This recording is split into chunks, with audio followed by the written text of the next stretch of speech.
Don't you ever walk out on me like that again. Maggie, Maggie, it's all wrong. You must enter a room with grace and dignity. Roger. Don't you remember Loretta Young? I mean, she would sweep into a room with style. Now, try it again. Roger, shut up. I love it when you're colloquial. You know, you are way off base if you think I am interested in Frank Ryan. Oh, give me a little credit, Maggie. I'm a very perceptive man, and I can read you like a book. And you've left your pages wide open, honey.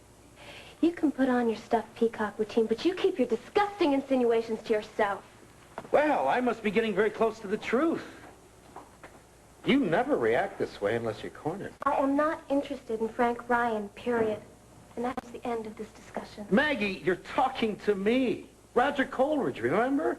Not some flunky who sells pimento loaf for a living. You never let up, do you? Well, I find it hard to stop myself. Well, try. You provide such delicious material. Fired model, jets out to Hollywood and blows screen test, comes back to New York looking for security in the arms of a married politician. Tell me, is Frank your little consolation prize? Huh? Well, I've had my fun for the day. I've got to get back to the hospital. You're not going anywhere. Oh, my, a little show of force. This happens to be my family, too. You got that? And I am not going to stand by while you try and make me feel like an outsider.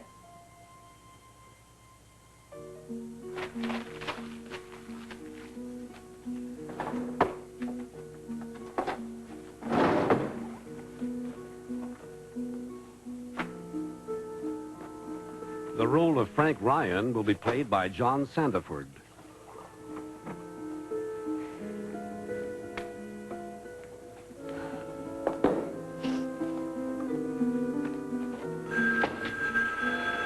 Hello.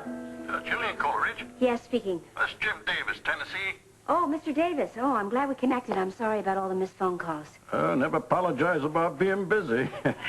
What can I do for you? Well, I'm calling on behalf of one of my clients, John Ryan. Oh, yes, John Ryan, about Meg Smith's bequest. Right. Could you tell me the nature of the bequest? Oh, I don't think I can do that. I was told it's of a personal nature, Miss Coleridge. Oh, yes, of course, I understand. But I am his attorney, and he has asked me to handle this for him. Uh-huh. I was wondering, though, if it would be possible for Mr. Ryan to come down here, Tennessee. No, I'm afraid not, Mr. Davis. Mr. Ryan is running a business here in New York City. Yeah. Yes, I understand. Mm-hmm. Well, suppose I came instead. Well, actually, I was planning a little vacation away from the city, and, well, a day down there might be very nice.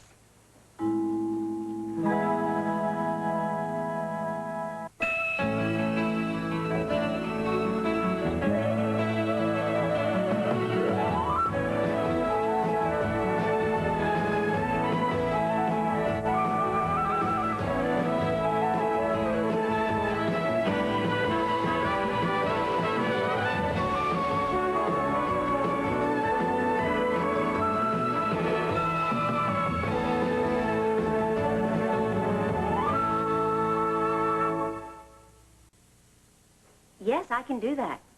Mm-hmm. Well, thanks very much, and I'll see you soon. Right. Bye-bye.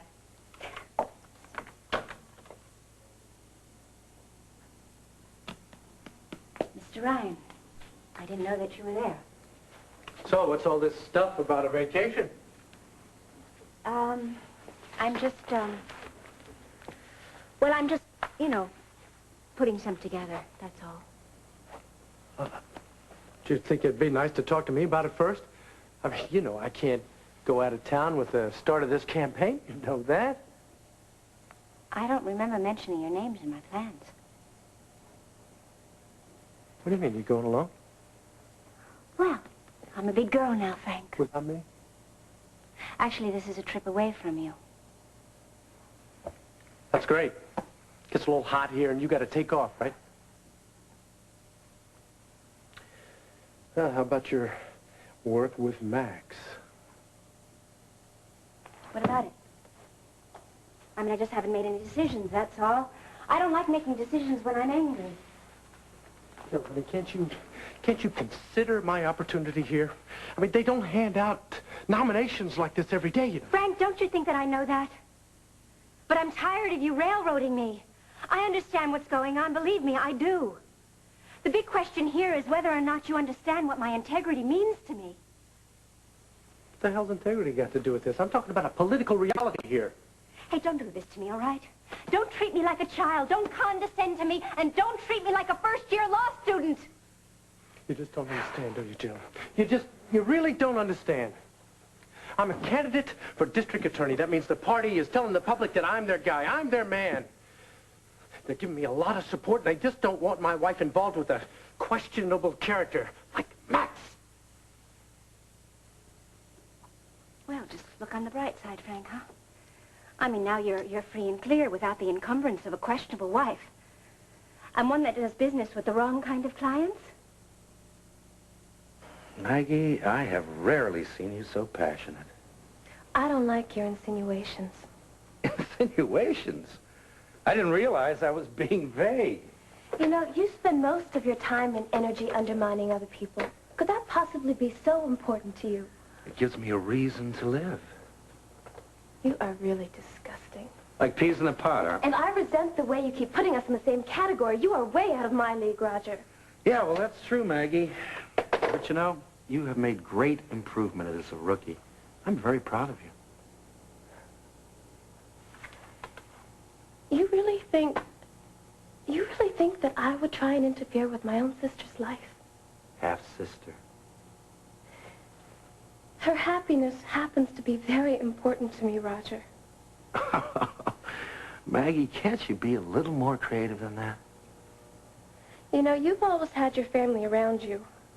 You've been able to take their support for granted. Wait a minute. Am I missing a point here? The point is that I think I should have a little bit of that, too. Well, you are hardly winning over their hearts with your, my career at any cost philosophy.